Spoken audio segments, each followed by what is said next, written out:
কারণ সেই মুহূর্তে প্রত্যেকটা রাজনৈতিক দল ভারতবর্ষে ছিল সেকুলারপন্থী আর তো মুসলিম লীগ। হিন্দুদের জন্য বা দেশের জন্য কোনো রাজনৈতিক দল কিন্তু ছিল না। তো উনি মনে করেছিলেন যে যতই আরএসএস সামাজিকভাবে হিন্দুদেরকে একত্রিত করার চেষ্টা করুক না কেন, পলিটিক্যাল পাওয়ার একটা ভারতবর্ষে দরকার, এবং সেই পলিটিক্যাল পাওয়ারের জন্যই কিন্তু উনি আমাদের এই দল ভারতীয় জনসংঘ তখন কিন্তু তৈরি করেছিলেন। তো আজকের এই দিনে আমরা ওনাকে মনে করি, কারণ আমরা জানি যে এই যে পশ্চিমবঙ্গ, এই পশ্চিমবঙ্গটা কিন্তু পুরোপুরি ধর্মের ভিত্তিতে বাংলাদেশের সঙ্গে আজকে বাংলাদেশ নামে একটা আলাদা দেশে পরিণত হয়ে যেত। আমরা এখানে থাকতাম কিন্তু আমাদের প্রধানমন্ত্রী হতো মোহাম্মদ ইউনূস। আমরা এখানে যে সমস্ত কার্যকলাপ এখন করছি, এমনকি আমাদের বাড়ির মায়েরা বোনেরা শাখাগুলো করতে পারতো না। দুর্গাপূজায় কত মন্দির বাংলাদেশে ভাঙা হয়েছে আমরা দেখেছি, কত প্যান্ডেল ভাঙা হয়েছে আমরা দেখেছি। আজ বাংলাদেশের স্কুলে কিন্তু সরস্বতী পূজা হয় না।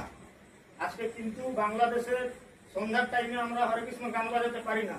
তো আজকে আমরা অনেক ভালো আছি, স্বাধীন আছি, অন্তত নিজের ধর্মটা, নিজের সংস্কৃতিটা নিজের বাড়িতে আমরা থাকতে পারছি, শুধুমাত্র এই মানুষটার জন্য।